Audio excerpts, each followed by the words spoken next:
description of ecosystem of innovation with really exciting example of projects from Joshua and Boris mainly. And more precisely, we have also a presentation from Jean-Georges Malcor, who is in charge of a national group with industrial and French state representative. He describes the industrial French strategy through smart yards, smart ship, smart offshore industries, and green ship. And we have also an intervention from Jennifer Garson from the US Department of Energy, where she explained that how renewable marine energy and decarbonation are keys in the blue economy and represent real opportunity to reduce our impact on climate change. We have also a particular focus on ports and in action for blue economy. And at the end, we are, let's say, a more research academics presentation from PIMEC, who described the role it plays at the Marine Energy Center in Washington State, and from Nantes University, who identified already some topics on which we could imagine collaboration between Washington State and Region Pays de la Loire. So one more time, I wanted to thank all those speakers that underline on the quality of the presentation for the first day. So, and we try to do our best and do as good as they were during this day. So today we're going to get deeper in blue economy by dealing more specifically with clean propulsion and ocean energy. For each panel, we will have a brief introduction. Yes, thank you very much. Brief introduction, first of all, and then pitches from companies involved in those fields. And at the end of each panel, we try to have a brief session of Q&A. If I hope, if it's possible, if we have enough time, I hope it will be the case. And as a last topic, we will have a presentation of Synergy, an international leading event for offshore wind and marine renewable energy that will take place in Nantes this year. And this is for the first part, let's say the plenary part of this webinar. And at the end, we have planned also a B2B networking session for, let's say, normally 30 minutes. So one of my challenges today is going to be a good timekeeper during this webinar, as we have a lot of speakers. So thank you to all speakers for respecting their timing, and if necessary, I will take the liberty to interrupt you. So, well, if you okay, we can start. So before all those very exciting exchange, first of all, we will have a few words from Seattle City and Nantes Métropole, which celebrates their 40 years of partnership, which is of course a real opportunities for all company from those two cities to get even closer. So I invite Stacey Jelic from the Office Government Relation of the City of Seattle, and Christophe Angot, Manager of Innovation, Research, Economic and Territorial Development at Nantes Métropole, to turn on their camera. So Christophe, if it is okay for you, can you turn it on? Yeah, great. Do you hear me? Maybe your mic is off for. That's okay. fine. Okay, thank you. And now, well, the scene is yours. So, waiting for your words about this partnership. I don't know who's gonna start. Stacey, please. Well, I'll be happy to. I have a couple slides just for folks to look at while I'm speaking here. But if Josh can bring those up. My name is Stacey Jelic. I am the International Affairs Director for the City of Seattle. Hello, everyone. And I am happy to be here today just to give a little context for the business related discussions you're going to have and the maritime industry discussions that you're going to have, just to share a little bit about the connections that exist between our City of Seattle and the City of Nantes, our sister city in France. We have just celebrated the 40th anniversary of this sister city relationship last year. Some of the celebrations, of course, had to be postponed until this year, but those are still ongoing, and we're happy to be celebrating that longstanding relationship. Seattle's sister city programs are actually run by volunteer nonprofit organizations. So we have 20 sister cities around the world, and we have 20 nonprofit associations. So I really have to give a shout out for the strength and longstanding relationship that we have with Nantes to the sister city volunteers that make this happen. So we have a local Seattle Nantes Sister City Association here in Seattle, and I know we have a group of supporters in Nantes that also support that relationship over there. And so it's really all about those volunteers who understand the transformative power of people-to-people relationships. And we bring this up here today in a business setting because we know that people do business with people they know. And so sister cities are all about getting people to know other people in other places and to hear about their homes and lives and cultures. So you can go ahead to the next slide, Josh. We've just listed a couple of the areas that we have had exchanges over the years. And of course, port, fisheries, maritime industry is among them. Clean energy as well. Next slide, please. So during the 40th anniversary, there are two major projects taking place. We have a series of probably 5 or 6 projects, but the two largest are a park renovation that's happening here in Seattle. We have a Nantes park in our West Seattle neighborhood, and we're doing a renovation there that is going to include artwork from a famous French illustrator, author, Claude Ponty. And the group that is overseeing that is currently going through the designs and picking out through some of the options of how we're going to renovate that park. The park opening is scheduled for October, or reopening, I should say. The park is there, of course, already, but the reopening of this new artwork is scheduled for October of this year, and we are hoping that we will have some folks from Nantes come over for that opening. Next slide, please. And then this is one of the more accessible, exciting activities that we're doing this year. It was a first ever brewery exchange, brewery collaboration between 2 breweries, here, one here in Seattle, Lantern, and Bubar in Nantes. And for visual effect here, I actually have a bottle of this brewed beer that was brewed in both locations. So this was a great COVID event because you could brew the beer in both cities.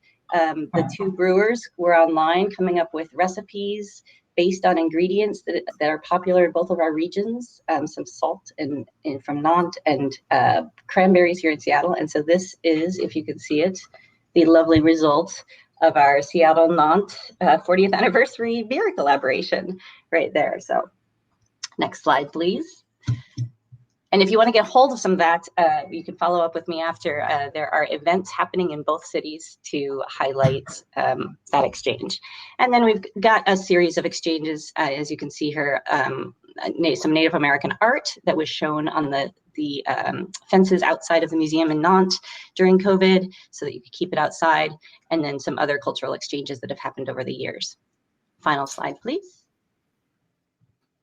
All right, and then this is just to highlight that the Seattle Nantes organization has a newsletter that they put out every quarter or so. They have a website with information, and as I said, this is all about people-to-people relationships. And this organization, it's sometimes there's a misunderstanding that sister cities are cultural exchange only, but it also can include business exchange and academic exchange, and really all the exchanges that happen between people that then help those kind of other relationships develop and grow. And so if your business hasn't heard about this sister city relationship yet, I encourage you to hop online, learn about the group that's in your city, either in Nantes, in the Nantes region, or here in Seattle, and learn more about that and use it as another way to get connected. So thanks for your time.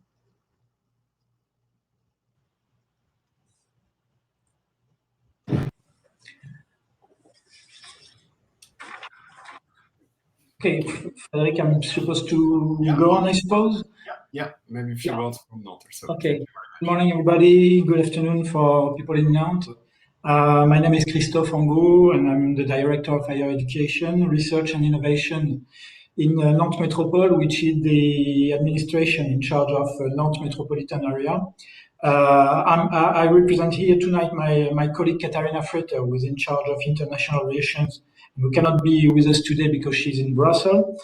I'm delighted to be with you today, and my special greeting are going to Stacy, whose presentation was quite exhaustive about what are the links between our 2 cities. I just want to add that Seattle is one of our oldest sister cities, and we're celebrating, you understood that, the 40th anniversary of this sistership. This is the opportunity to see whether we can open up and open up those partnerships to new fields of cooperation. Indeed, the friendship is strong with lots of exchanges between citizens, with student mobility, with political dialogue, and we meet common challenges as the pandemic, of course, but also the issue of using the digital and ecological transition to, how you would say in the United States, to build back better. And this is part of our subject today: cooperation, partnership in the maritime sector, one of the key elements to carbon neutral economy. I want just to make a focus on innovation and R&D, which are my topics, as you can understand it. In the last few years, Nantes Métropole has built a global strategy for economic development, declined throughout 4 main challenges on innovation, on experimentation, attractivity, and accessibility to everyone.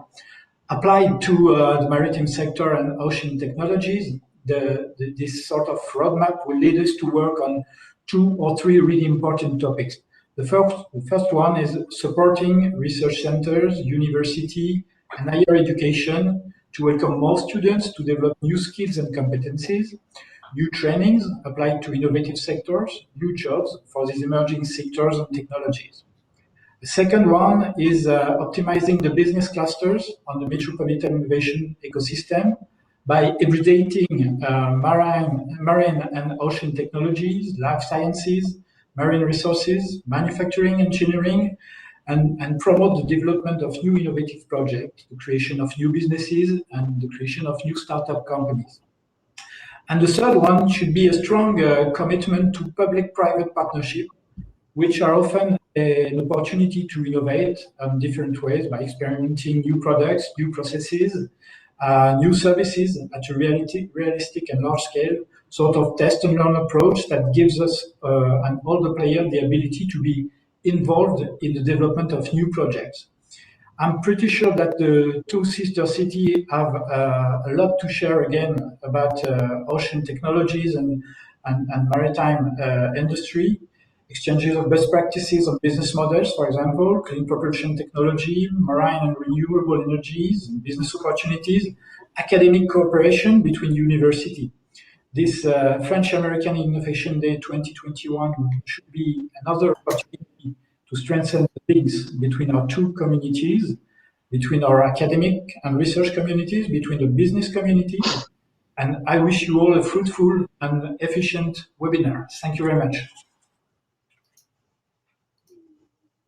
Well, thank you very much for both of you. I'm sure that these partnerships will strongly help collaboration between Washington State and Pays de la Loire region for all the companies.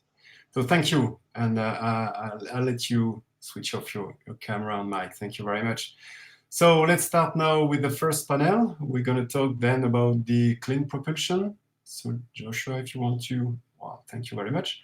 So after a brief introduction made by Brian Young and I, we will have several companies, American and French companies, which will describe their activity in that field.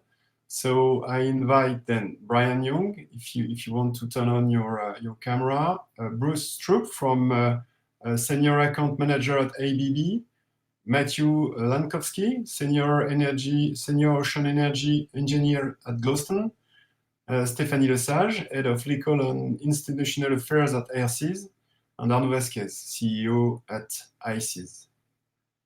Thank you very much. I think you are all online. Thank you very much. So please let your mic off till it is the second part of this panel.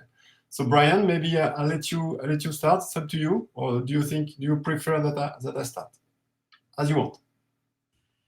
Either way, it really doesn't matter to me. I'm happy to go ahead and start. And, my name is Brian Young. I'm with the Washington State Department of Commerce. I'm the governor's clean technology sector lead. So I specialize in economic development, policy development, workforce training, and industrial relations across the entire clean technology economic sector of Washington State. Washington State Department of Commerce, where I work, is a agency that handles a whole range of issues, from what we do, economic development, to our energy office sits within Commerce. We also work on housing and homeless issues. We work closely with our local governments and a whole range of other opportunities. So the Department of Commerce was a great place to start when coming in and to learn more about Washington, the state of Washington, especially myself and my colleagues that are on these calls today. So first of all, thank you. Good morning to our Seattle friends, our Washington friends. Good evening to our French friends. Thank you for joining us today. I just wanted to real briefly talk about how important clean propulsion and in general cleaning up our transportation sector is to Washington State. I'll start by saying climate and battling climate change is key to the as a key strategy, a key goal for both the people of Washington and the leadership of Washington. We agree we are going to meet the 2050 Paris Accord goals, and we've had a very busy last 4 years legislatively, ensuring that we have the laws that help us meet those goals. Transportation within Washington State is the largest producer of carbon, so the decarbonization of the transportation sector is key to our plans to battle climate change. And I mentioned, so a lot of what we have been doing in the last 4 years to set the table for this transition are some key laws. The first of which in 2019 was called the Clean Energy Transition Act. I could go into detail, but in general, it requires by 2045, 100% of the electricity that is consumed in Washington State will be from non-fossil resources, so 100% renewably generated. By 2045, we won't even allow carbon trading credits to make up any differences. So we'll have a truly clean grid. With that is our focus on the electrification of transportation. Because we have such a clean grid and growing cleaner, we have a very stable grid. We make a huge amount of hydroelectricity. So for that reason, very inexpensive, electrifying all things transportation makes a lot of sense. And you will see a lot of investments going forward in Washington State in decarbonizing all aspects of transportation. Electrification will be at the forefront, as I mentioned, and you see that with things like the electrification of the Washington State ferry system, the largest ferry system in the United States. And our colleague Joshua Berger and Maritime Blue is leading many of those efforts through a lot of their joint innovation projects. I will say, besides just electricity, and we also are looking at, we have a long history in our state of biofuels production, as well as research and development around advanced biofuels for maritime uses, for aviation uses, and for on-road uses. We also have another key law that was just passed. So I mentioned it's been a busy 4 years. Okay, so electrification, transportation. We also focus highly on other aspects. So hydrogen is a large point of discussion within the state now, its uses and its opportunities for Washington State, but even more advanced fuels, especially for maybe maritime or long distance transportation. We're looking at a whole range of e-fuels as well.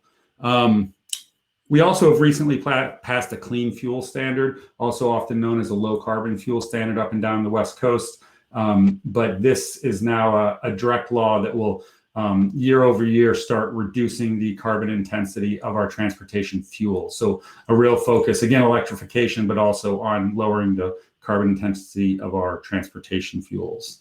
And some of there are a couple things you should think about as we implement these strategies going forward. First, I'd point to, we just released a state energy strategy from Department of Commerce's Energy Division. It is a good look at how we intend to meet the challenges of our 2050 goals. And it's a very good primer on how we're going to take those first steps over the next 5 years. So it's an accessible document, and it's well worth a read if you're interested in the opportunities that are coming from Washington State. We also have something called the Clean Energy Fund. It's a grant fund that has given over $160 million in grants It has over $200 million in funding and will continue to provide grants to innovation around these areas. We've already put many grants into areas of decarbonizing transportation, and we expect more to come. And we actually welcome, the work happens in Washington, but we welcome foreign partners in that, and have seen that happen often, so that might be an opportunity. And I will wrap it up real quick because I want the others to talk, but I will say what's important as we think about Washington State, all this transition we're talking about, transition of our economy, of our industrial base to cleaner technologies, is all wrapped in a, we're doing all this under a lens of environmental justice. It's a major topic that includes our tribes, minorities, women, rural populations, underserved populations, all of these. So a lot of this transformation is happening with that lens. So we have an environmental justice task force report that was also released that is very informative of the way we look at that challenge. So I think with that, I look forward to the rest of the day. I'm really excited about these potential opportunities and collaboration. I am always available, and I work closely with my colleague Joshua Berger on these issues, and Tammy Dietz, who's on today. So thank you. I will stop there. Okay, thank you very much, Brian. It's very impressive, all those very ambitious objectives. So I hope those French company and Région Pays d'Alloire could help you to reach those goals. So just before let our companies talk a few words about the clean propulsion, I mean, a brief overview. So Josh, if you want to go to the next slide, please. So, well, first of all, shipping produces about 3% of the world man-made emission of carbon dioxide, according to a report published by the IMO, International Maritime Organization, in 2020. And it found that shipping emission rose by 10% between 2012 and 2018. So IMO had already set an ambition to reduce greenhouse gas emission from shipping by at least 50% by 2050. In other words, ships will have to reduce their output of carbon dioxide by 85% per nautical mile to take account of increasing number of ships and more activity over the coming years. This is, of course, a tough challenge for the maritime industry. So what does it mean, really? It means that shipping is not faced to an evolution due to an environmental constraint, but faced to a revolution, really. Ship owners will have to have a choice, do not have choice anymore, as international regulation will impose a rising level of performance, and it starts in 2 years, in 2023, as it was adopted 2 days ago by IMO. So according to CMA CGM R&D Senior Manager, this new regulation will 70% of the worldwide fleet concerned by this regulation is not compliant with this new regulation. This means that there is a huge work to do in the next 2 years to reach this first new regulation. This revolution is true for shipping, of course, but also for fishing navy, cruise ships, and even leisure boats. And all the navies are concerned. So next slide, please. So what is the solution? And you will see some solution during the presentation after mine. Of course, we can think more about opportunities due to those new regulations, and that's the good news. I will not present all of them, of course, but just to list some of them, on the most important one. We can think about, first of all, and you will see that on the slide. First of all, we can think about wind propulsion, and we will hear in a few minutes Herces companies on that topics, promoting kite sail system. But there are also rigid wings like Zephyr and Boe companies, or flexible sails like Neoline. We can think about also e-fuel like hydrogen. ICE's company will talk about it in a few minutes. And there is also, of course, electrical engine with working on battery system. But of course, the most effective energy economy is done when you do not use energy. And then you can also imagine a lot of strategy to reduce energy consumption. Just as example, adapted bulbous bow for fuel consumption reduction. As it is quite obvious that future's energy on board will have several sources like wind, batteries, hydrogen, and so on. performant energy management system will have to be developed. And we can think about also all the systems that reduce hydrodynamic drags, like paints, air bubble lubrication, improved propellers, and so on. So there is many solutions, and so many also opportunities to develop business about that. But we have several illustrations of all these opportunities, and I let know our companies explain those presentations and show this presentation. So maybe I will let first Bruce Troop from ABB to take the thing, and well, we'll let you speak for 5 minutes. So thank you very much, Bruce. All right, thank you. Good morning, good afternoon, everybody. My name is Bruce Strupp. I'm a senior account manager within ABB Marine and Ports, and I'm responsible for all of ABB's ferry business within North and South America. I've been asked to speak specifically about one of the projects that we're working on right now with Washington State Ferries and Vigor Shipyard in Seattle, Washington. So most of my 5 minutes will be on that, but I also want to recognize our French colleagues on the phone. ABB is actually involved in a fuel cell project in France right now called Flagships, where they're building 2 cargo vessels that will be operating on hydrogen fuel cells on the Seine River. So though I'm only talking about some of the innovation that's going on in Washington State right now, France is definitely a leader in innovation on marine propulsion as well. Next slide, please. So at ABB, and for those of you who are not familiar with ABB is a technology company that uses our experience and know-how in various different segments and applications globally to help improve sustainability and people's quality of life. And a lot of that technology and know-how translates very well into the marine space. You're going to hear the word electrification thrown around a lot. We believe that the future marine transportation is going to be electric, digital, and connected. Electrification systems are inherently safer. There's a lot more levels of redundancy involved in those types of systems. There's a lot of different layers there. You're able to bring on different power sources very quickly in casualty situations, so improved safety is important. They're much more efficient. Almost all of this technology that's being used in electrification plants today is producing information. And with the digital know-how and automation know-how that's available in the marketplace, you can make real-time decisions, and the actual equipment can make decisions through smart learning to improve overall operational efficiency of the vessel. So that's important. And then there's a sustainability element, right? We're always trying to reduce our carbon. We're looking for ways to improve the environment. And when you factor in the efficiency gains and the various different alternative fuels and alternative power sources that are available, that electrification allows for easy incorporation into the solution.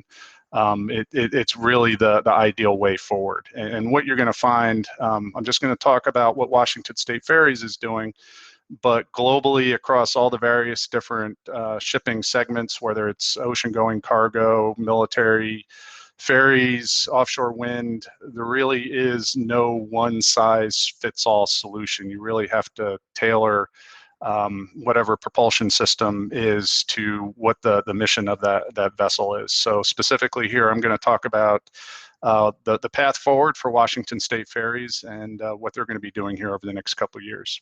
Next slide, please. So to provide some of our French colleagues with some context about Washington State Ferries, as it was mentioned earlier, they're the largest ferry operator in the United States, and they're the 4th largest ferry operator in the world. They currently operate 21 ferries in 20 different terminals within the Puget Sound region in Northwest Washington State. In a normal non-COVID year, they'll carry about 25 million passengers per year, so pretty significant. What we found as far as adoption of these electrification clean technologies, it really takes government being involved in order to drive this to execution. And Washington State has by far been a leader in this in the United States with Governor Jay Inslee. He's directed all the government agencies to move towards cleaner solutions, as was mentioned earlier. And Washington State Ferries started on this journey about 10 years ago. And they're now at the point where they're actually in the process of getting ready to start construction of a first hybrid electric ferry that will operate potentially 100% on battery power. Construction of that first ferry is scheduled to start in 2021 with delivery of that first ferry in 2024. And then there's 4 more ferries which will be built, which should be delivered hopefully by 2029. In total, Washington State Ferries is looking at building about 16 new vessels between now and 2040 that have the capability to operate in zero emission mode. Next slide, please. So here's a little bit of details about this first ferry that they're building. So it is a double-ended ferry capable of carrying about 1,500 passengers and about 144 automobiles. It is a hybrid, but it does have the capability to operate 100% on battery power. The total energy storage on board will be about 10 megawatt hours. So when this vessel is delivered to Washington State Ferries, it will be the largest battery-powered vessel in operation in the world. So kudos to Washington State for that. This vessel will require shore charging, so every time it comes to the dock, it will need to charge for about 12 minutes, and the amount of power that it will consume is about 15 megawatts worth of power. It's a double-ended ferry, and Washington State Ferries is big on redundancy, so it's actually got 2 propulsion motors on each end in case one propulsion motor fails. The vessel will still be able to maintain normal operation. And then ABB is providing all of the engineering, integration, and automation for this, so it's truly a bridge to propeller integrated solution that will be able to learn and adapt on the fly and very easy to operate. Don't have names for the vessels yet. That'll come at a later point. Naval architect for this project is Elliott Bay Design Group. The shipyard is Vigor in Seattle. And this vessel is not classed, but there are certain DNV and ABS requirements that need to meet, but the highest level authority will be the US Coast Guard requirements. Some interesting facts about this boat. I already mentioned it'll be the largest battery-powered vessel in the world once delivered.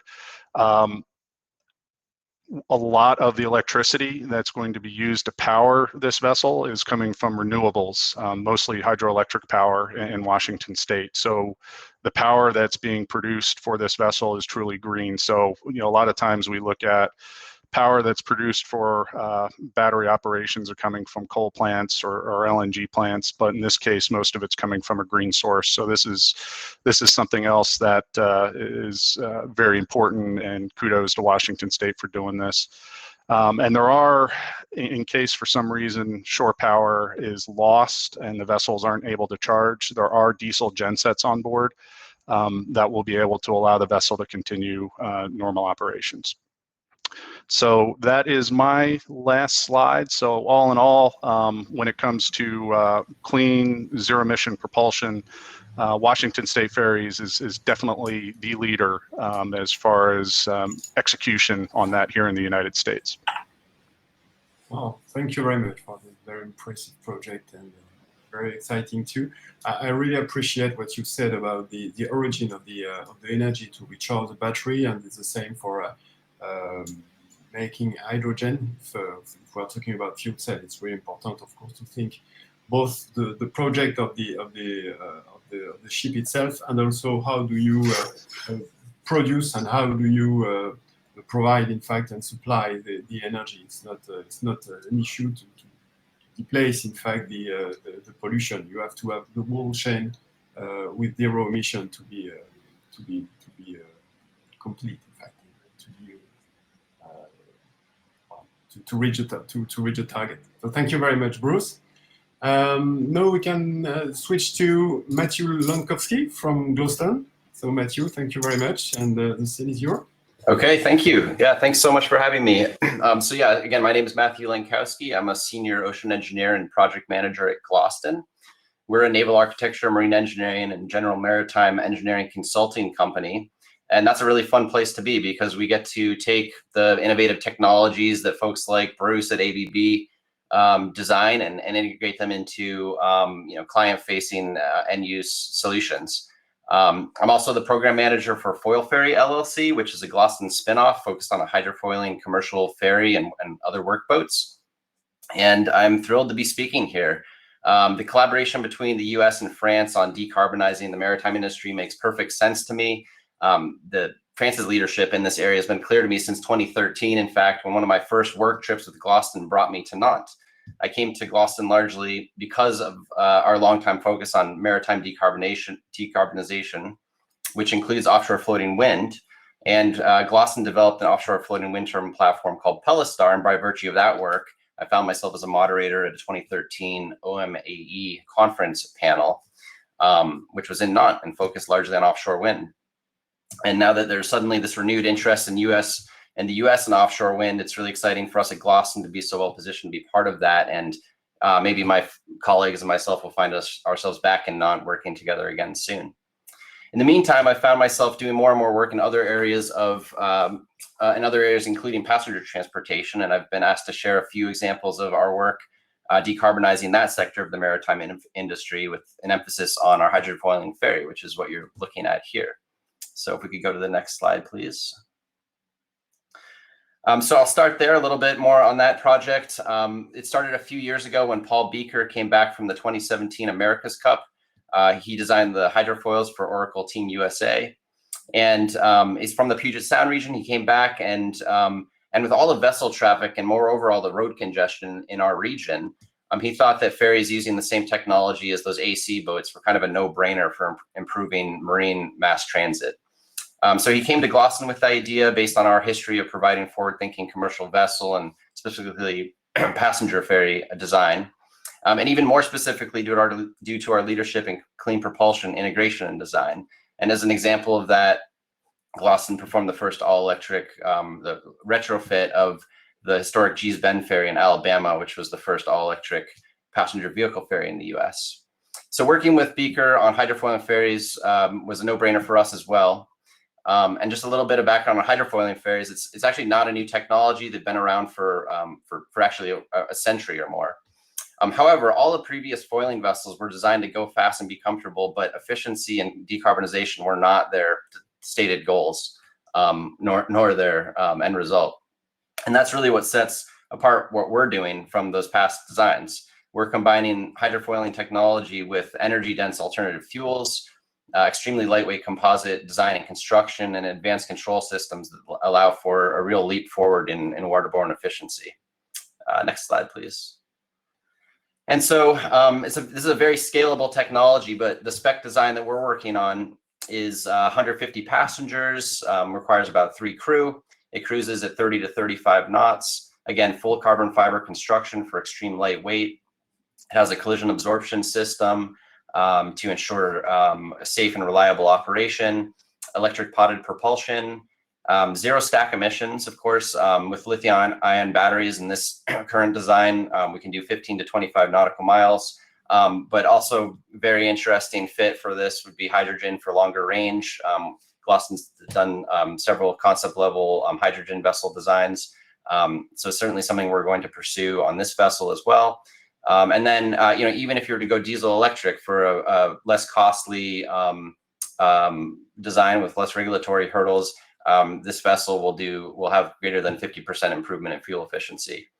Other environmental benefits include extreme low wake. We produce almost no wake, which here in Puget Sound, there are some environmentally sensitive coastlines. That's a big deal for. Sort of one effect of that is also contributing to low noise. Between the low wake and the reduced power requirements, it's an extremely low noise vessel, which is an important consideration for marine mammals and for passenger comfort. Much like an all-electric vehicle on the road, very low operating costs thanks to reduced propulsion requirements and less moving parts, and it's a superior ride quality. So it's truly a triple bottom line project. We're very excited. Typically our business model is not to design on spec, but we're certain that there's an opportunity to make a lot of these. Next slide, please. And I'll really briefly touch on a couple other projects. So Bruce just talked about the Olympic class vessels that are being designed. Gloucester's working with Washington State Ferry on their currently what are their largest vessels in their fleet, their workhorses, to convert them to plug-in hybrid electric. That's their Jumbo Mark II vessels. And so Gloston has done the shoreside charging feasibility study and preliminary design of the propulsion system, and are currently finalizing the contract and detailed design package for that. Next slide, please. And that includes the final charging solution. So these are the true workhorse ferries that are constantly going back and forth between Seattle and Bainbridge and other locations. And they require very rapid turnaround times, meaning massive power requirements. Again, Bruce mentioned this. In this case, about 10 megawatts of power required, which is not safe to be handled by people. And therefore, this required a very innovative charging solution. So what we came up with is this automated articulating arm located on each vessel that autonomously maneuvers itself into a shoreside receptacle box. Next slide, please. The final example I'll talk about here, something that makes us very proud, is this ground-up design of an all-electric passenger vehicle ferry that brings folks from the mainland to Guimas Island, which is just off the mainland, a few miles, a couple hours north of Seattle. And final slide, please. Or next slide. Yep. And a little bit about that. It's 150 passengers, 28 vehicles, all electric. Despite being all electric, it's got extremely capable propulsion and system and maneuverability with twin Z drives for to be both powerful and maneuverable. There's 4 knots of current in this location and lots of vessel traffic. And then again, once again, being all electric means actually it will be cheaper to operate than the diesel vessel it will be replacing. Next slide, please. And I guess that's it. That's all I have time for. Thanks again for having me, and look forward to networking later on. Thank you very much, Matthew, for your presentation. A brief question. When do you think this foil ferry could become a reality? Yeah, so we're currently operating under an FTA grant to do the next stage of design, and actively fundraising for the next stage beyond that. Our aspirational schedule is about 2 years. We could have one on the water, assuming we can keep linking up the next each stage of design, coupled with our own internal development, which has been significant. So we hope to have one in the water by let's see, mid 2023. Okay, so it's quite close, in fact. Well, I've heard that you already know the Nantes region, so of course feel free to come back. We have a lot of company maybe that could help you, mainly in foils and composite company, which are very, very, very strong in that field. So maybe we can. This could be a first collaboration to engage. Absolutely.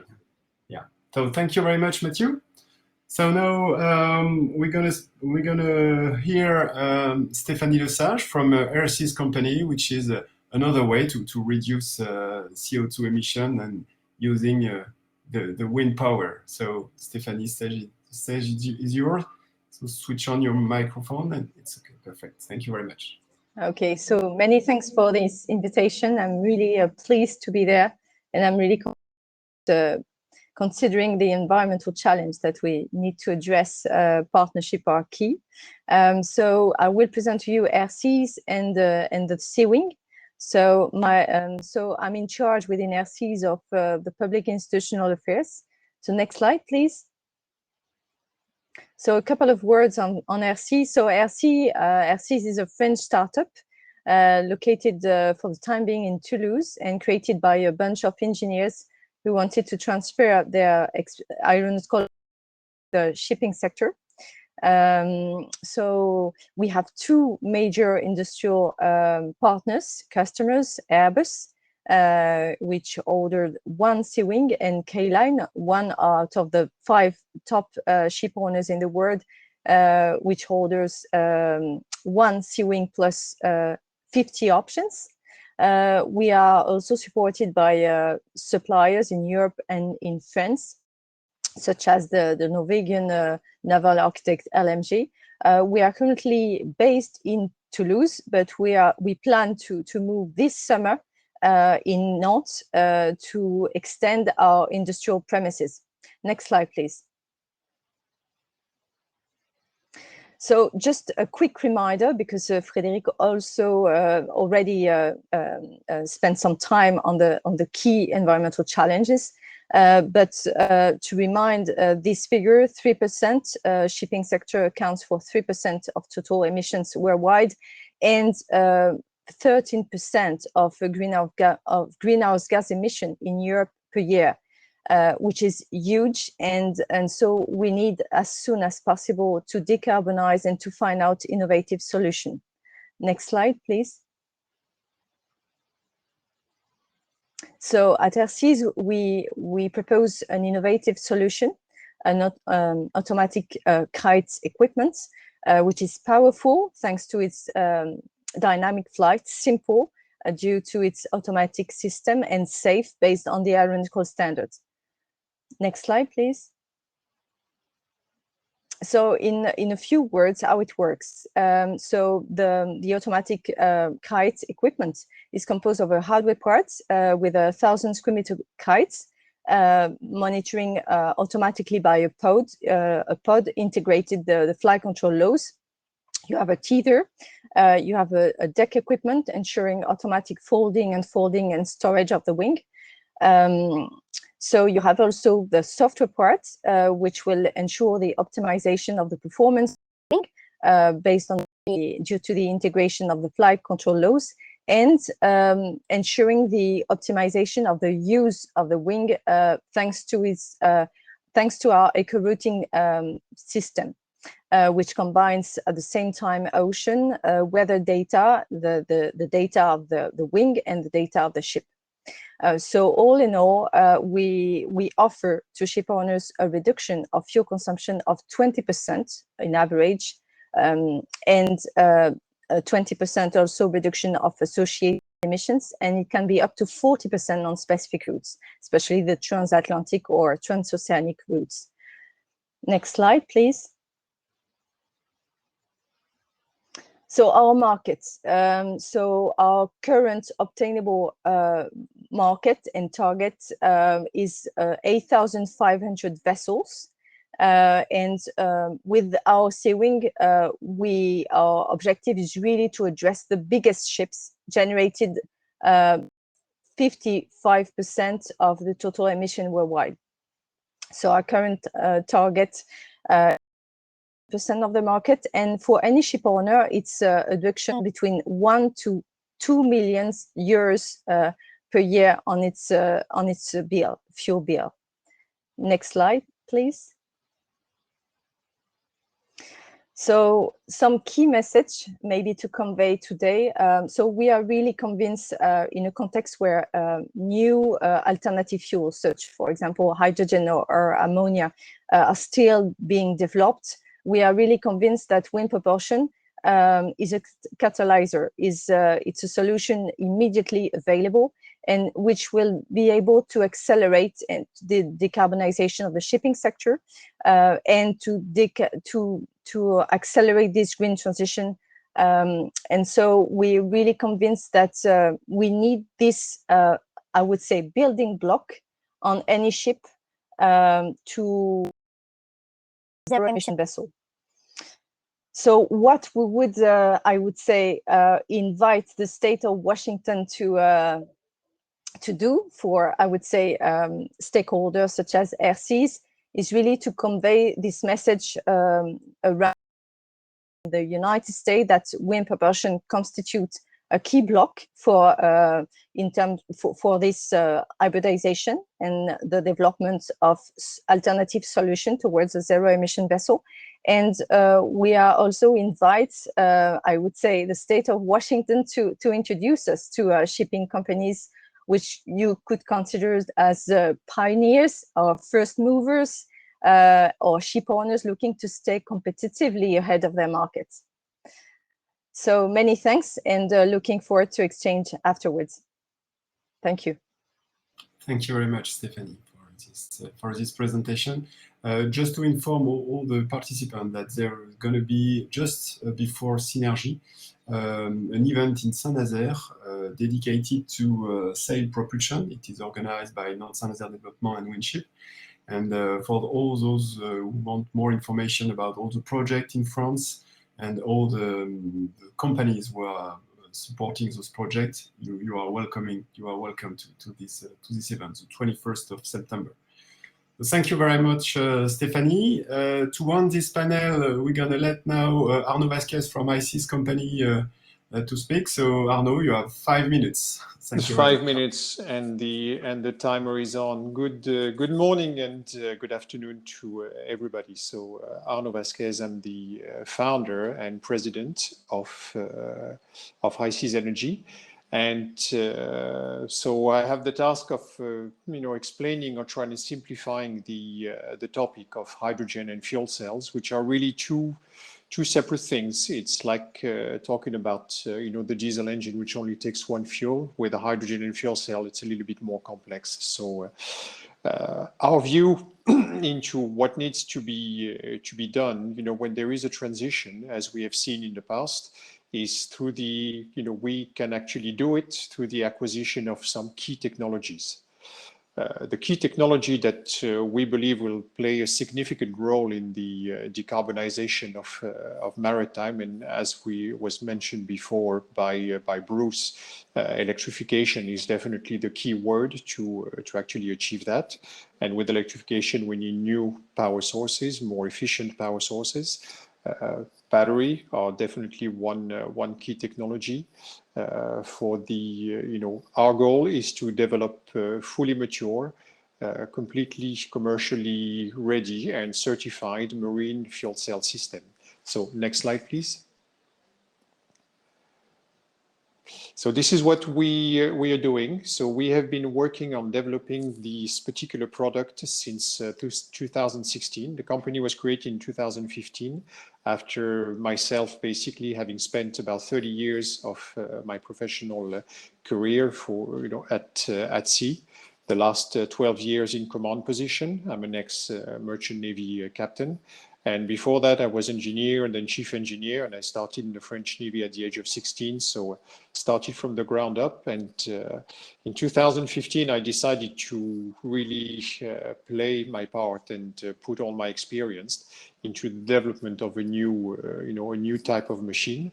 And for me, the switch of technology has got to be from moving away from the thermal phase, the internal combustion, and basically the actual combustion phase, to transform energy into something that is workable, into the electrochemical reaction, which is inherently more efficient. So what we're developing is a 100 kilowatt high temperature PEM system. And that particular system is fully encapsulated and fully enclosing all the different equipment and what we call the balance of plant, all the auxiliaries necessary for the operation of that system. Each system is 100 kilowatt, and it can be mutualized into a stack of 3, and that obviously gives 300 kilowatts, and we can go higher in terms of power, but that happens at the distribution level onto the actual distribution board on board the ship. Next slide, please. And so within the years that we have been working at developing the system, we've also got fortunate enough to meet some ship owners who were willing to play their part into the decarbonization. And we are at the moment the laureate of the first French national hydrogen and fuel cell development program by the French government, and the only maritime project that is funded by the national agency called ADEME for a 100% hydrogen and fuel cell powered vessel, which will be transporting 200 passengers and will be operating from the Bay of Toulon. Next slide, please. So the actual pilot project is called Tello Marcius, and that's the name of that particular project. And within that ship, you will have 2 times 300 kilowatts of PEM fuel cells, which will be enclosed but integrated into a hybrid power system with a battery for the redundancy and the absorption of transient load. That particular vessel will be able to transport 200 passengers. It's also designed to be transporting disabled people, so wheelchair capable. And it will have an autonomy of 10 hours at 12 knots, so 120 nautical miles. One thing with this particular vessel, it will have absolutely no backup diesel or anything like this. It will be 100% pure electric, hydrogen and battery, but mainly the energy will be coming from the hydrogen fuel cell. It will store hydrogen at pressure of 350 bar and will store 260 kilogram of hydrogen. Next slide, please. So we can jump to the next slide also. I know time is running out. I've already seen 5 minutes that have actually gone by, so I'll try to make it as quick as possible. Frédéric, you tell me if I still have a few minutes or if I need to cut off now. 1 minute left. 1 minute, okay. One of the main challenge, this particular slide is very interesting because basically it shows the challenge that we have before us. We at HySeas are the fuel cell people, but the fuel cells that we take pure hydrogen, and hydrogen needs to be stored. And the good news and the bad news is that hydrogen is a very different candidate for energy storage. So it is complicated. It requires high compression ratio. It requires liquefaction at very low temperature, but it can also be stored chemically. It can be stored bonded to metals and different hydrates and things like this. But this slide basically shows you the challenge that we have in storing energy on board a vessel compared to what everybody is used to, which is diesel. Next slide, please. We'll jump into this one also. Next slide. If you can conclude now, it's going to be perfect. Yeah. Next slide, please. Next slide. Next slide. Next slide again. This is it. That's the last one I was going to conclude on. This is basically an overview of what we are looking at in terms of the different options to decarbonize shipping. As you can see, there are many sectors, there are many topics, there are many technological challenges, and where we are is basically on the penultimate column, where the fuel cell is basically on the energy conversion column. And the reason why we have positioned ourselves onto the fuel cell is because once you convert basically a hydrogen carrier into pure hydrogen, you can produce very resilient power, and this is what is for us one of the key aspects to provide power for the decarbonization. So thank you very much, and I'll conclude here. Thank you very much, Arnaud. So all of you, we received the slides, huh? So don't be. It's not an issue to not be able to present all your slides, Arnaud, but it's going to be, of course, shared with all the participants. So thank you very much for all of you. I think that it was very interesting. We've seen different kind of zero emission opportunities like hydrogen, wind power, electricity. Of course, we can obviously imagine that the hybridization is going to be more and more common in the future.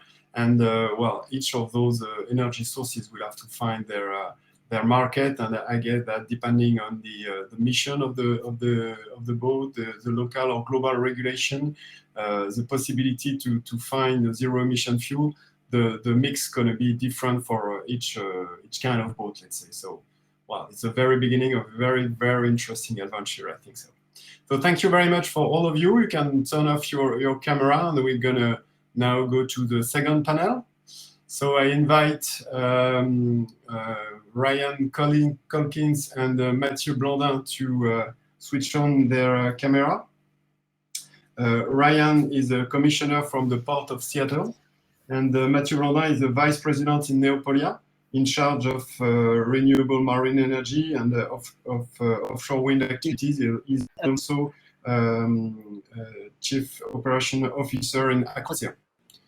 So Mathieu, if you have if you are with us, you can turn on your camera. you're there.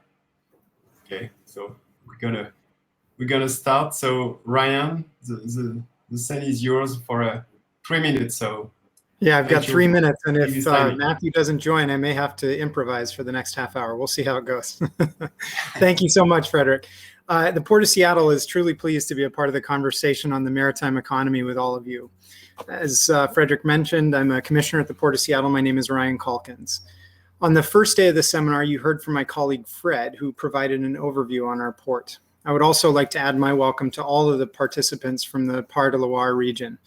As you heard last week, the Port of Seattle is passionate about global connectivity, as we are a major international gateway in our region, and our growth supports the growth of the global companies that call the Seattle region home.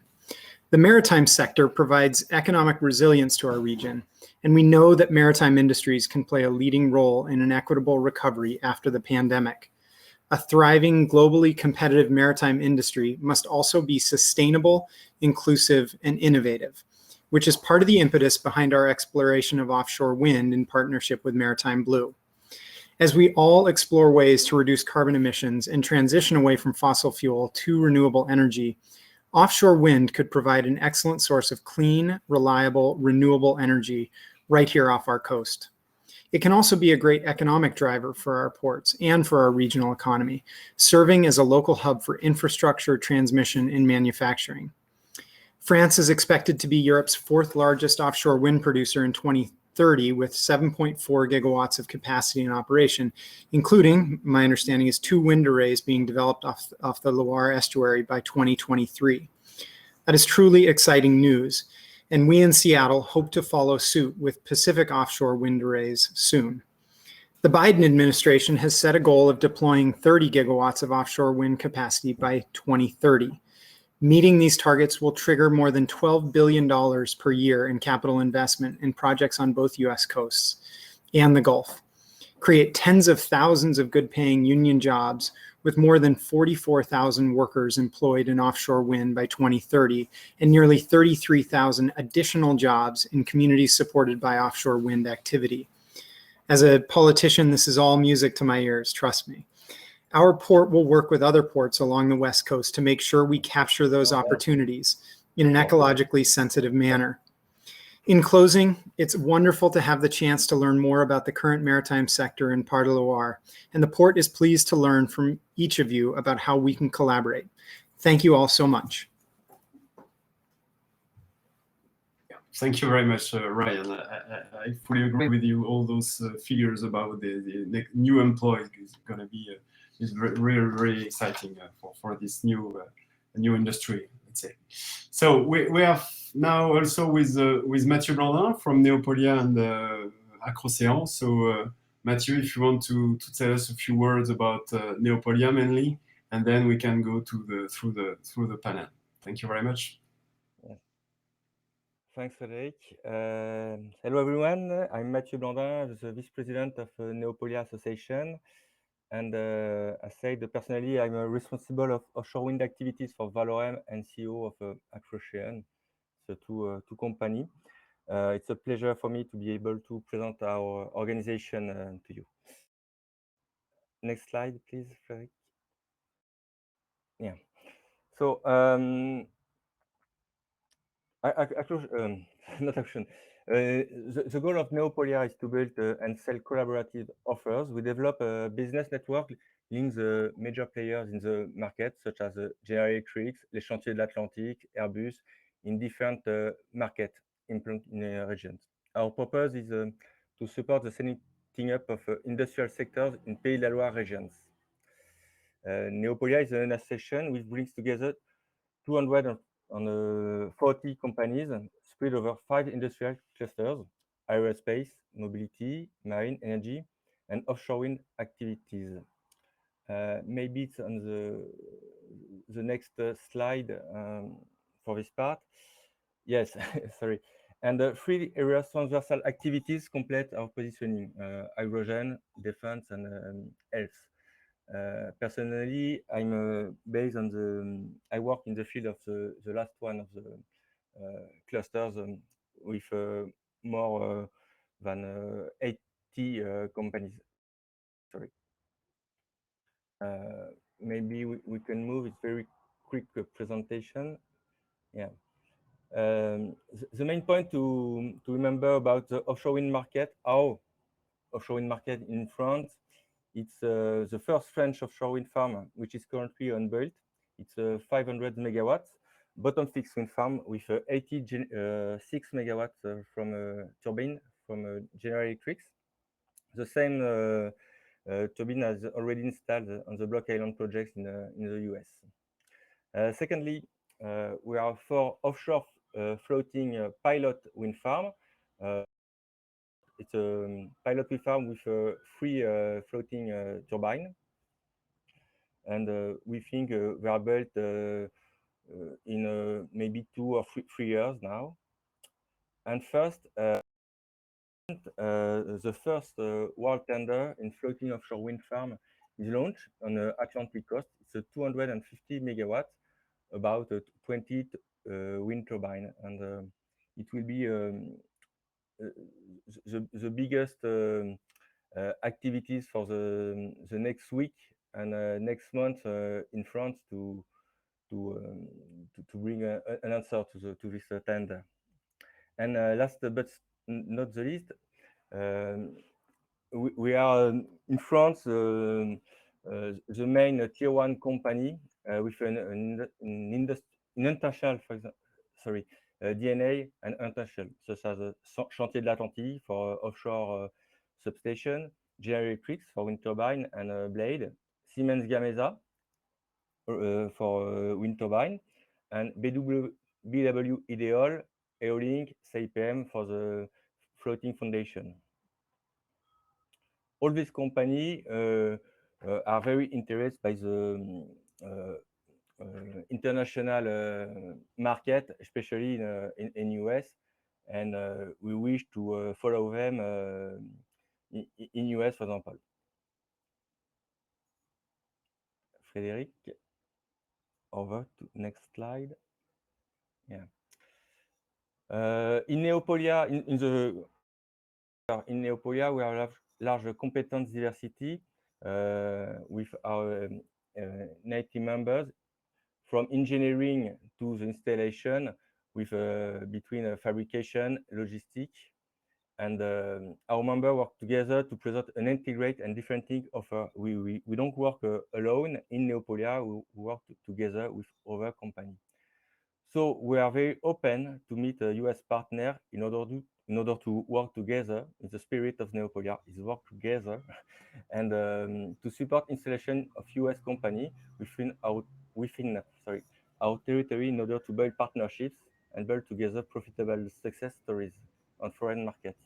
It's the reason why we are very happy to see you and to invite you in the Synergy events, as Frédéric told you a few minutes ago. Yeah, it's okay for me.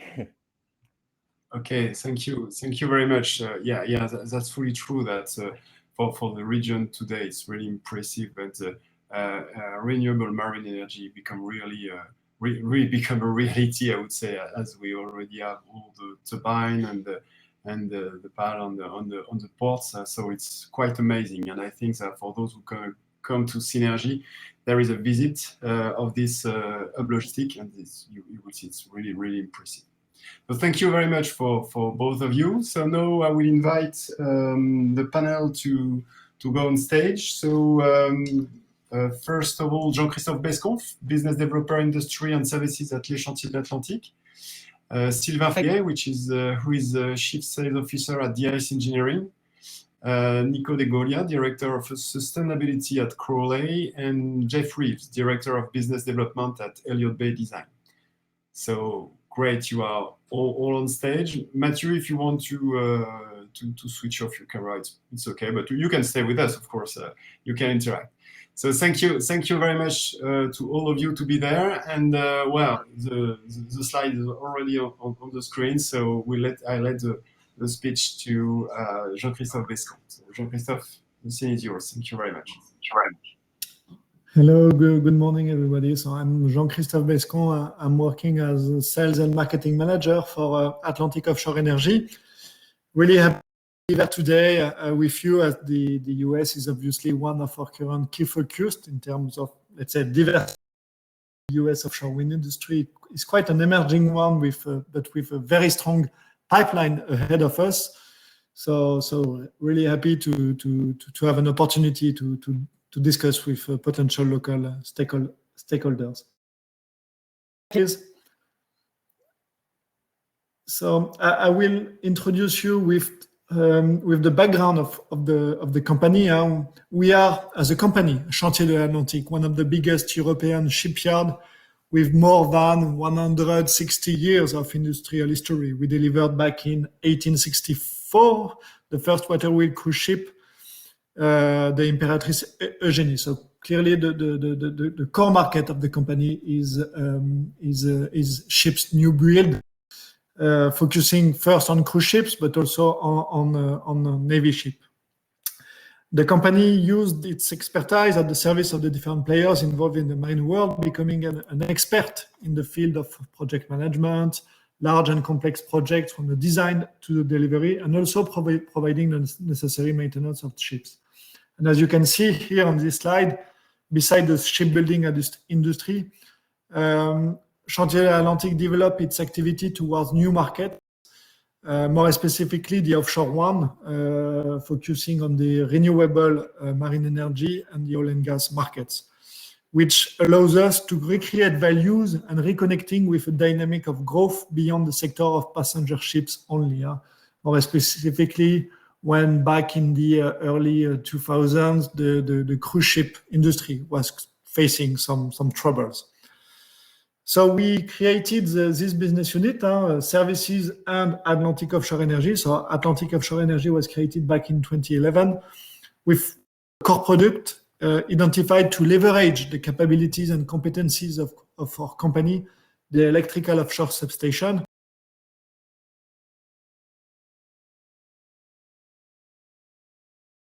I think we've lost Jean-Christophe.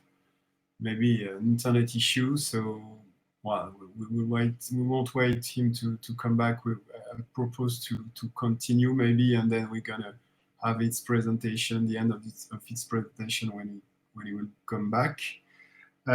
So Sylvain, maybe I'll let you continue. Thank you, Josh, to go to the presentation of DICE. Yeah, that's it, and then we're gonna do this presentation. If Jean-Christophe joins us, we're gonna. I see him coming back. So Jean-Christophe, are you with us? Yes. Yes. Okay. Thank you very much. So, sorry, Sylvain. We're gonna go back to your presentation, Jean-Christophe. So the scene is yours one more time. Do you hear me? We don't hear you anymore.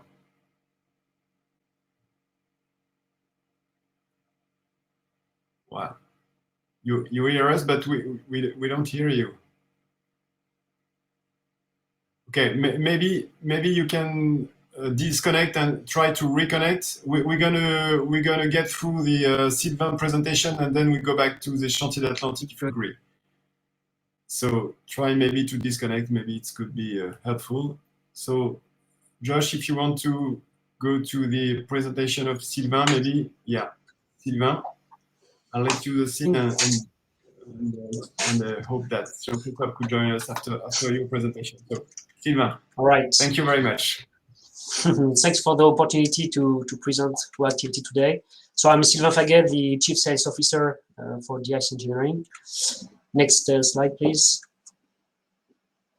So at DICE, we are a technology company based in Nantes, and our main ambition is to tackle the challenges of the maritime sector with software solution and embedded systems. For that, we gather a solid scientist team and software developers to contribute and to develop those products, to contribute in developing the clean energies, the marine clean energies, and to reduce the greenhouse emission of shipping. The next slide. So since the creation of the company, we wrote down an ambitious research and development roadmap to work around the model-based engineering, system engineering. So what we do is really we work on the modeling and of all the physics of a system, an offshore system, its interaction with the ocean, with other structures, in order to develop either design optimization loops or control systems. So this applies to ships, but also to floating wind turbines. So our work focuses on the modeling and simulation of those offshore systems and on the artificial intelligence and advanced control theories to be applied in the control systems. And this we do it for the marine operation. Let's say to integrate, for example, the wind assistance within the propulsion of a ship, but also on the floating wind turbine controllers, and also we work on the autonomous vessels. Next slide, please. So we already have some previous experience with the USA. We did some work for JELEC, which is a system integrator based in Houston. And this was more related to oil and gas, a little less greener than what we are talking about here today. But it was about optimization of control system for stick slip prevention system of drilling bits. And the other subject is more the statistical weather routing that we've done for Neoline. Actually, the vessel is departing from France, but is arriving in the US. So there was a link with the US. Next slide, please. And now our future challenges are around the products that we are putting on the market. Our first product is Oceanix, which is really a new generation control and navigation system. We sold the first complete system to the Canopy vessel, which is really the first modern sail-assisted rover ship, which will carry the Ariane 6 spacecraft from Europe to French Guiana. But also we have we just put online a statistical weather routing studies service to allow all ship owners, naval architects, and solution developers such as HERSYS to perform studies on their own on our online service. And then we also have we are developing our floating wind turbine controller BladeX. And really the challenges around this for us today is to find a partner to test this controller. Really the idea of this controller is not to replace the turbine manufacturer controller, but to propose an optimization of the control and the production during the nominal production phases. So I'll be happy to discuss any potential collaboration with American partners.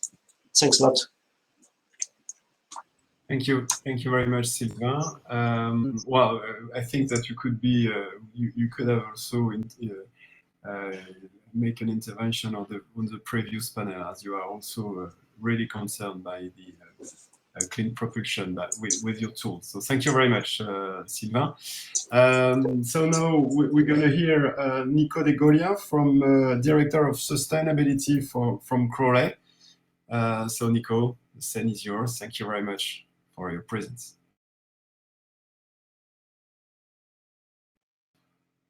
Nico, we don't hear you. Sorry. How about now? Is that better? Yeah, it's better. Sorry about that. Thank you very much. Thanks, Frédéric, and thank you to the state of Washington, of course, and the Pays de la Loire for facilitating this panel. We're really excited to be here today. It's also exciting to just see the number of partners on this call that are already working together on various aspects of innovation, from ABB, the Washington Maritime Blue, and the Port of Seattle, all partners of Crowley Maritime Corporation. So on this call, I want to take a little bit of time to talk about who we are as an organization and what we're doing both on clean propulsion and on offshore wind. But given the focus of this panel, focus more of the attention on the offshore wind piece. If we could go to the next slide here. Thank you. And you can just click through. There'll be a couple pictures. There you go.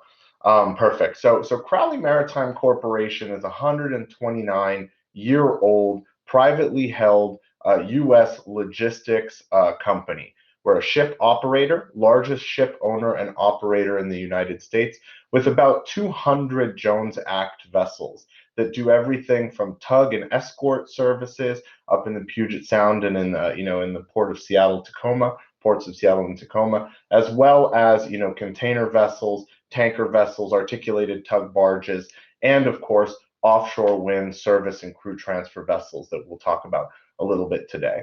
And our culture really as a company over the past 129 years has been focused on innovation, going from the gentleman that you see here on the left, Tom Crowley, super senior, the grandfather of the current CEO, who operated a single rowboat out of the San Francisco Bay, all the way through to operating some of the most advanced alternative energy powered vessels on the ocean in the Americas with our liquefied natural gas Conroe vessels, as well as some other interesting innovations that we'll talk about. We're very much a mission-driven company, and that's part of the reason why we're so excited today to be at the French American Innovation Panel, because we believe, and if we can skip to the next slide here, that we can leverage our different business units in shipping, in solutions, which is our government solutions arm, our fuel transportation experience, moving energy around from point A to point B of all different types, natural gas as well as fuel, and leveraging that experience plus our large logistics footprint in the Americas to help develop, set the stage, and enable companies to make the offshore wind ecosystem a reality on the east and the west coasts of the United States.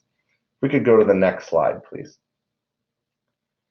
We're a company that's deeply driven by our purpose. Our purpose statement is to enrich lives through innovative solutions done right. And of course, as we look to the ecosystem today of challenges that we face as a society, from the pandemic to climate change, from diversity, equity, and inclusion, all the way through to these questions of leveraging innovative technologies in our operations, we believe that that purpose is what needs to drive everything that we do.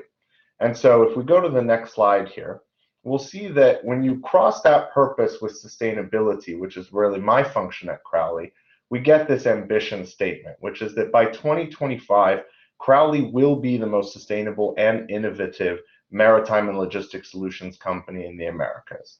And I want to pause here because we recognize that this is a bold statement. We recognize that we don't have all the answers in terms of how to get there.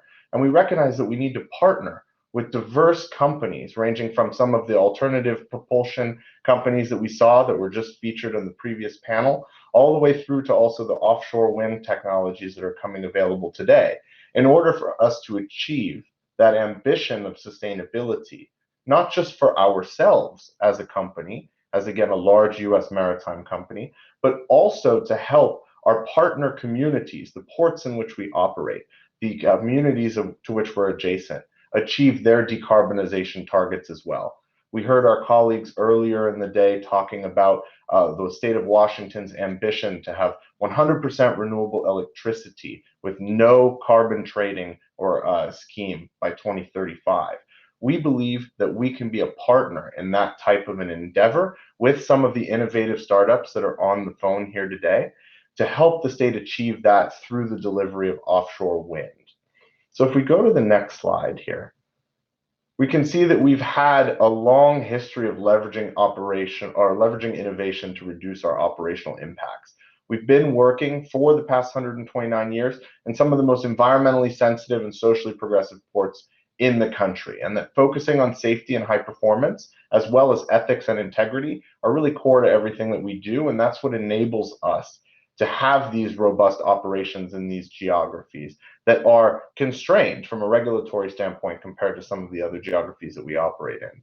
And that enables us, that focus on safety, high performance, and integrity enables us to be partners of our communities. We partner, of course, with Seattle on a number of different initiatives, but here in California, we also partnered with the state to develop the first ever design for a US fully battery electric tugboat, which we'll talk about a little bit on the next slide. But prior to that, well, that's okay, we can just skip to here, that's fine.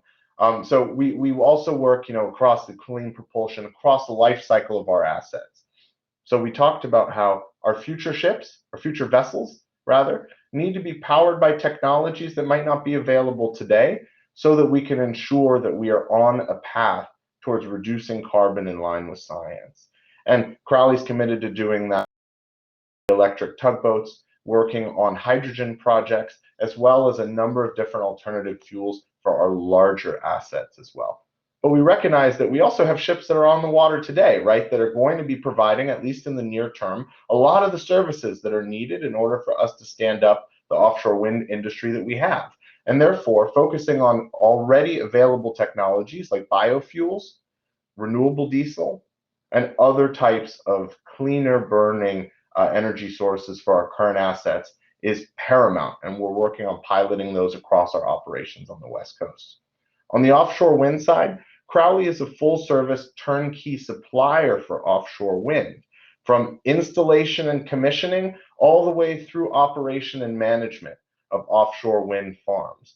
We have the capacity and the expertise to build out and operate a number of crew transfer vessels and service vessels, as well as work with other suppliers to help make sure that we're standing up the most innovative types of offshore wind installations that technology has to offer today. We focus everything that we do through our lens on reducing the negative impacts and lifting people up across our value chain. And that's why we're committing to thinking innovatively about what we do so that the future of the blue economy enables us to develop the solutions that we need in order to continue to have a planet upon which to live, exist, and thrive between now and the middle of the century. So I want to thank you again for having us on this panel. Looking forward to the networking sessions, and I'll pass the microphone back to Frédéric. Thank you very much. Okay, thank you very much, Nico. I don't know if you've planned to go to Synergy in 4 months or in 3 months, because when I see all your business unit, I think that there is a lot of contact that we can propose to you. And if you were there last week, we had a presentation from Pascal Cluster, which is dedicated to innovative supply chain. I think it would be very interesting for you to meet them and understand what they are doing and maybe share your experience with them. It could be very, very interesting. I think. Sure, yeah, thank you for the invitation. Certainly something for us to consider. Merci beaucoup. Okay, thank you very much.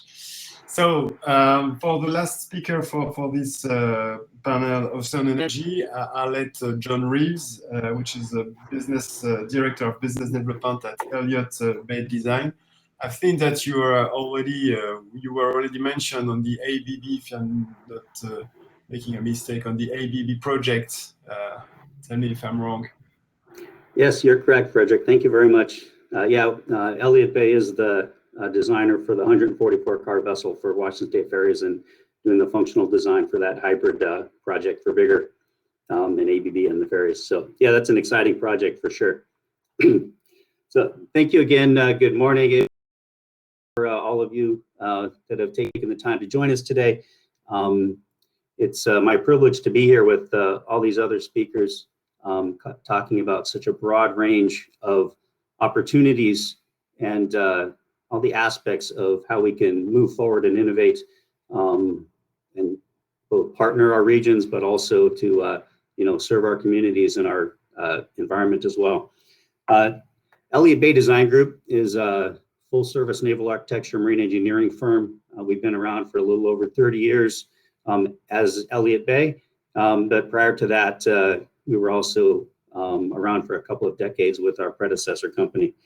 We provide everything from studies, initial concepts, all the way through construction, life cycle support for basically anything that floats and even some things that don't, both for operators, owners, and public sector as well, and shipyards that will construct the various assets. So lots of different ways that we can participate and support. For today's topic, I'm talking about ocean energy, and I'm going to take a slightly different tack, but I want to talk about all the different aspects that decisions that are made on a project affect the engineering and design. And of course, the overall objective of an ocean energy project is to maximize your energy resource, but also at the lowest levelized cost of energy and also the least impact to our environments and our communities. So with that, next slide, please, Joshua. And in the interest of time, we can skip the agenda. We'll see that in a second. Next, please. So when we're talking about ocean energy, there are obviously lots of different sources of that energy, from wave energy, current energy, tidal, thermal, chemical.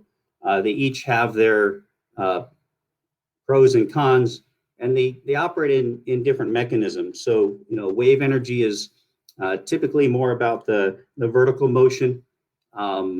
The image there on the right is a wave energy generator that takes advantage of the relative motion between the water surface and also a somewhat fixed point down below the water surface. As the wave goes up and down, it stretches a hose that pumps water through a generator and creates power. That particular unit's about a 20 kW energy generator. Sometimes the waves might be taking advantage of the difference in height relative to a fixed structure, the bottom, or maybe some shore. Or sometimes it's also the rotational motion, as you have a flexible structure that floats across the top, and you've got rotational motion between different components. In general, you're creating motion and then extracting the energy from that motion. The current energy, I think this is probably the one that most are familiar with and probably has the most opportunity. It's the highest in energy density. You can take advantage of local or ocean scale gyres, but then it also leads into tidal. Tidal also has a current component that is beneficial.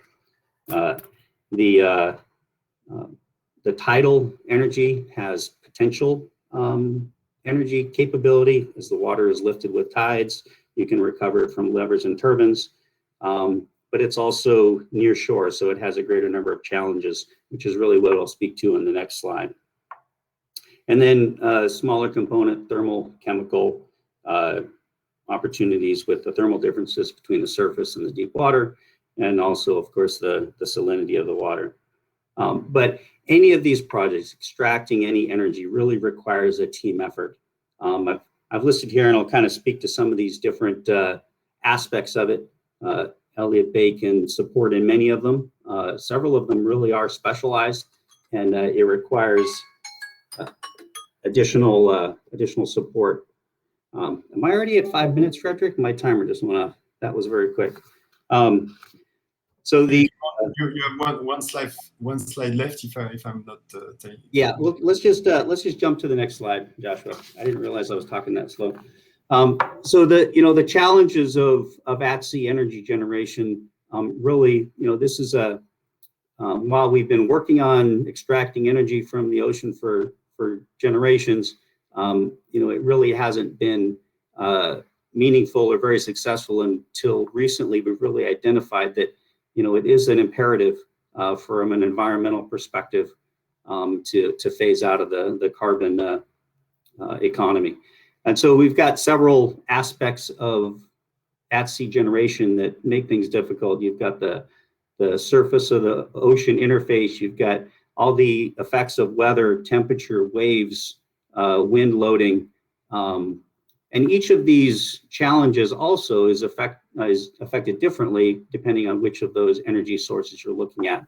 Obviously, pressure is more affected if you've got something that's deep in the subsurface. You've got the corrosive environment of the ocean itself. Some challenges are not engineering related. Conflicting opinions and needs and desires of all the different stakeholders and those affected by it.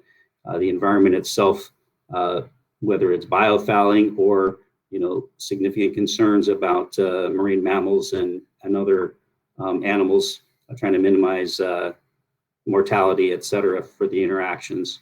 You're also dealing with distances offshore, and how do you get your equipment out there? How do you maintain it? How do you service it? And you've got to get to a production model. So testing and designing and testing the systems takes a lot more time. We can certainly do a lot with modeling these days, but nothing compares to really getting a prototype out there on the water and seeing how it works and at scale. Controls and monitoring is also something I wanted to highlight here. Whether it's optimizing the performance of the system by, the real-time changing environment that any of these units is exposed to, changing current speeds, changing wind speeds, et cetera. All really, in order to maximize that energy extraction, you really need to be able to in real time monitor and change the performance of the machine. Of course, regulations are something that affect all of us, and with new environments, the regulations as well are also still being developed. So I'll just, if you can jump to the next slide there, please, Joshua. And there's just so much to cover. I know I jumped through past a lot of stuff here. So let me just look forward to the Q&A and the networking session afterwards. Thank you and merci. Thank you very much, John. So sorry for the Q&A. It's going to be a little bit difficult as well. Really late at the moment, but I'm sure that during the B2B session, maybe you can have some exchange. And of course, one more time, if you are coming to France for Synergy, you will be welcome. And maybe there is a lot of when I see your presentation, I think that of course you are in contact with PMEC because we have a presentation last week with of this structure, and I guess that there is a lot of collaboration with them as we have the same or similar with SEMREV in Nantes, which is a deep sea test near to our coast. And I get that this kind of collaboration with such a marine energy center is very useful. So it would be great to exchange of your experience of that with that kind of collaboration. I see that. So thank you very much, John, one more time. So I see that Jean-Christophe is back. So if Jean-Christophe, if you hear us, and if we can hear you, then we can. Can you hear me? Yeah. Yes, I can hear you. Great. Yes. So sounds good because I've always been with you, but it seems that only me, but you cannot saw me. Sorry for that. I do not know what happened. No, it's not a problem. Let's continue to and finish your presentation, and then we can end this webinar, plenary session of webinar with Synergy. So thank you, Jean-Christophe. Okay, thanks for that. So not sure when we lost the communication during the previous session, but basically coming back on this slide, the core business of the company. Yeah. So it was this one. It was this slide. So we decided 10 years ago to leverage the core capabilities and competencies of our company to enter into a new market on the offshore wind one with a core product, the electrical offshore substation. Not sure if you are familiar with such a product, but basically it's in charge to collect, transform, and connect the electricity being produced by the wind turbine generators to the national electricity grid. So next slide, please. So thanks to this strategy, we are now one of the key tier one industrial partners of the energy transition, working with the main leaders of the offshore wind industry, connecting today roughly 1 gigawatt of renewable energy, and with more to come. We are right now, we have several projects within our order book, which is obviously a good thing in France, but also continuing to work with projects to be installed in other countries. And the latest project we succeeded to get is Gode Wind 3 for Germany. So this strategy has been quite successful to leverage the core capabilities and competencies of the company in order to enter into a new market with this core product. Next slide, please. So I've been asked to elaborate a little bit more on what's coming next, what could be the main challenges and opportunities we could have to deal with. As you are probably all aware, the levelized cost of energy continue to decrease with obviously strong impact in the supply chain, which needs us to rethink our strategies and to work on several aspects such as R&D, innovation, etc. We are now also dealing with a worldwide competition with competitors not only coming from Europe, but also from the Asia, the Middle East, etc., which needs also which create obviously another competitive shield for us. And one other key challenge is the industrial capacity. We seeing, if I can use that concept, a very strong project pipeline ahead of us, and we must clearly think about how the industry as a whole will be able to manage that and to secure the capacity which is required on the complete value chain to successfully execute such project. But it's obviously also a very interesting opportunity as a strong and big industrial company. We do know use that concept working for such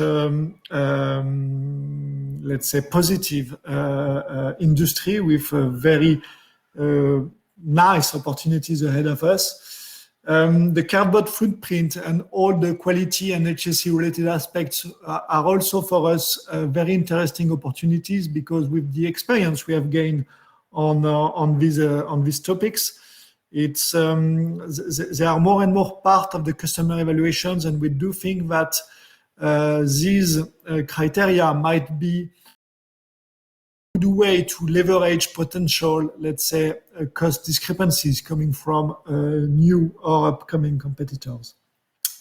And one other very important opportunity is industrial partnerships that we as an industry could set up in order to meet the capacity that our overall industry will need on a short-term basis, capitalizing on our successful experience. Obviously, the geographical diversifications we now have, we are no more working only for Europe. We are focusing on new areas, and the US is obviously part of it. And we need to build a strong and efficient industrial model should we be able to secure smooth project executions once, hopefully, we will get new contracts, more specifically in the US. This is it for me, Frédéric. Thank you very much, Jean-Christophe, and sorry for this issue, the technical issue. Thank you for being so open to collaboration. I hope that it give a very good idea to our American friends.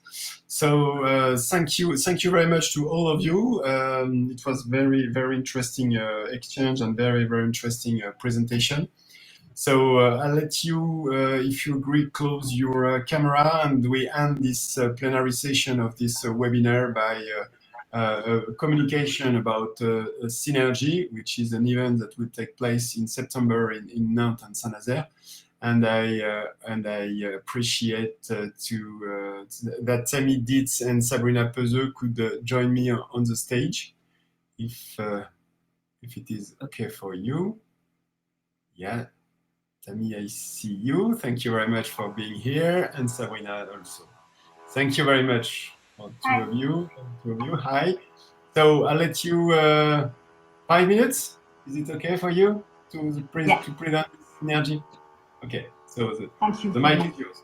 You have also told everything about Synergy, so I'll be quick. Hi everyone, thank you for the opportunity to say a few words about Synergy. So I am Sabrina, and I am the Managing Director of Bluesign, the organizer of Synergy. So Synergy is the international forum dedicated to offshore energy held in France every year. I think I had some slides, but no problem if, yeah, thank you. Next slide. Our aim is to participate to the structuration, the promotion of the industry, and also to strengthen synergy between all the international actors of the sector. We cover all technologies, fixed and floating wind, marine thermal energy, tidal energy, wave energy, floating solar.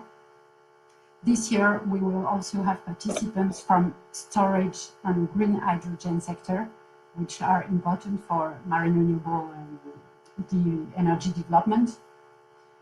Next slide, please. Every year, the event is hosted by a French maritime region and takes place in a different coastal city of France.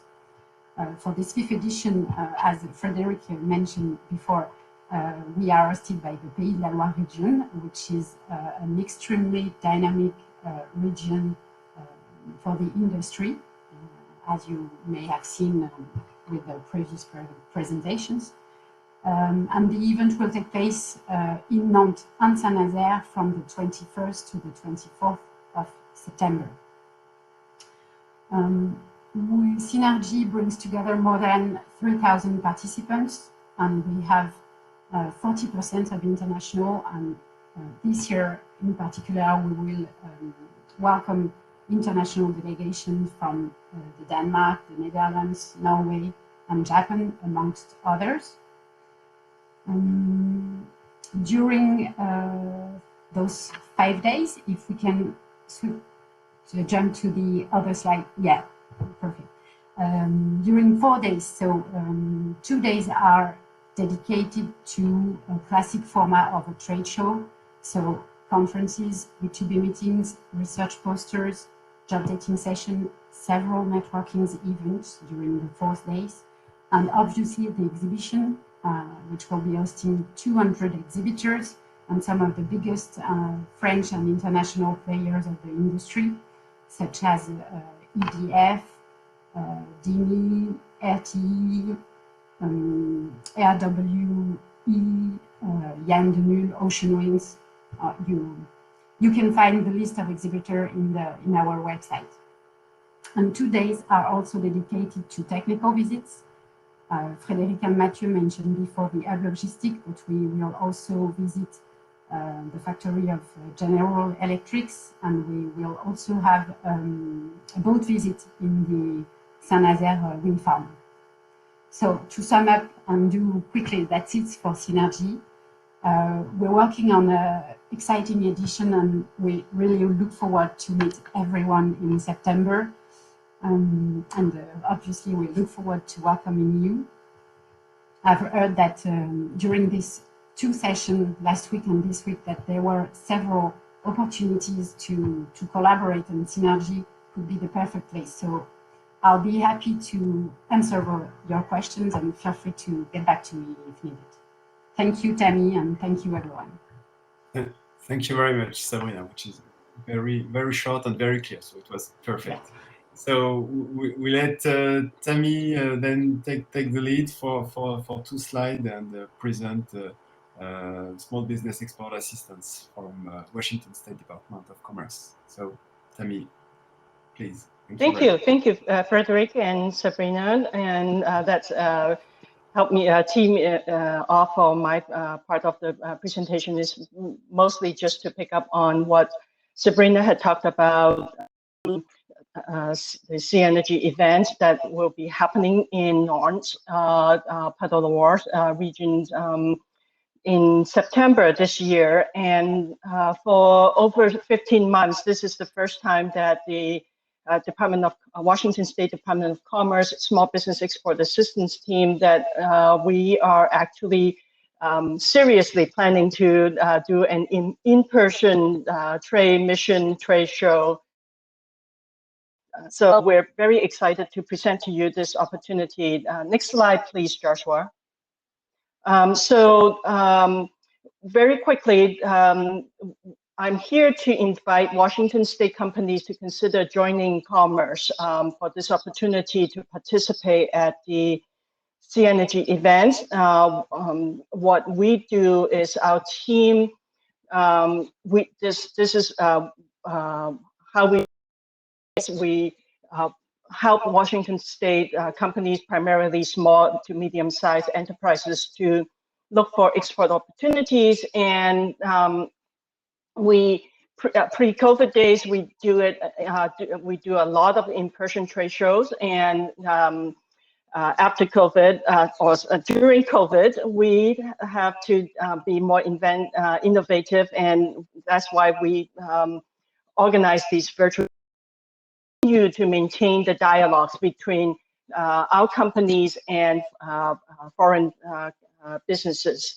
And for Synergy that is happening in September, looking at all of the public health data, we have strong reason to feel encouraged and hopeful that we should be able to visit France in September with all the and by joining Washington State Department of Commerce, we take care of all the logistic of the exhibitions, the booth, things like that, and of course being co-exhibiting in one booth, you save on the exhibition costs. You can create a more aggregate presence and synergies, and also provide on-site support, so you are free to go and connect with other companies, other research institutes, and attend conferences. And for smaller business, there is a federal program called STEP, that stands for State Trade Expansion Program, that are literally money for eligible businesses to apply and receive vouchers. Reimburse some of the travel expenses. So next slide, please. This is just quickly sum up what is the State Trade Expansion Program.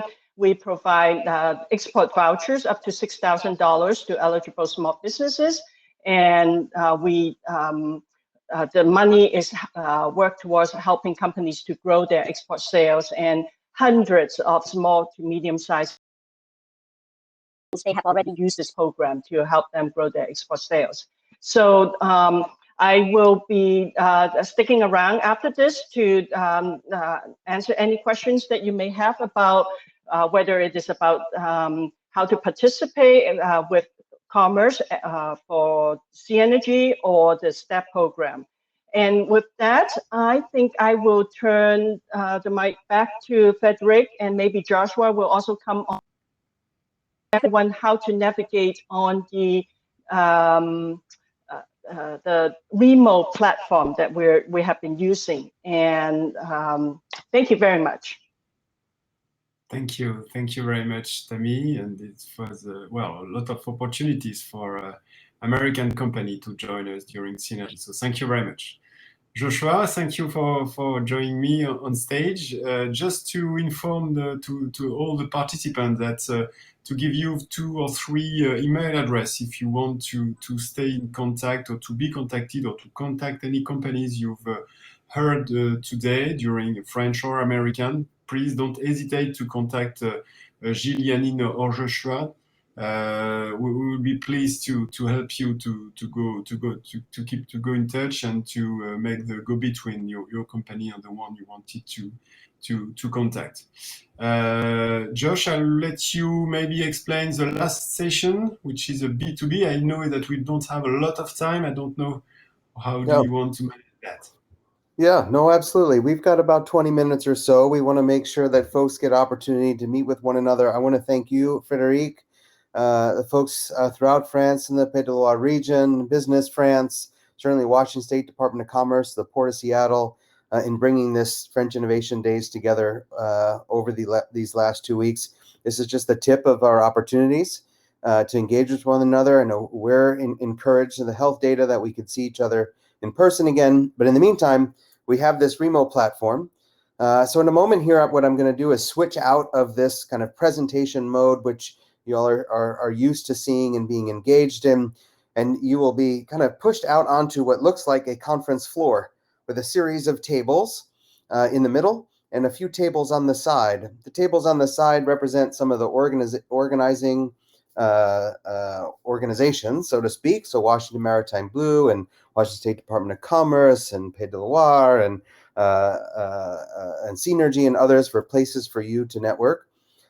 Each of the tables in the middle have our presenting companies' names, where you can then go and interact with those folks and do some networking. There are some tables on the bottom of the screen which are just open for folks to go engage with one another. So using the chat function, essentially what you do is double click onto whatever table you'd like to go to, and you will be pushed into essentially a breakout room. to engage with another. Turn your camera on, turn your mic on, engage. You can leave that table at any time and go to another. You can find a friend and go off to another table to have a conversation. So thank you again for joining us. Encouraged and excited for you all to get a chance to network with one another here virtually, and hopefully in Nantes real soon. So thank you all. Frederic, any last words before we push No, folks? you were perfect as usual. So nothing to add. And see you in Synergy in September. Yeah. Thank you, folks. Thank you very much.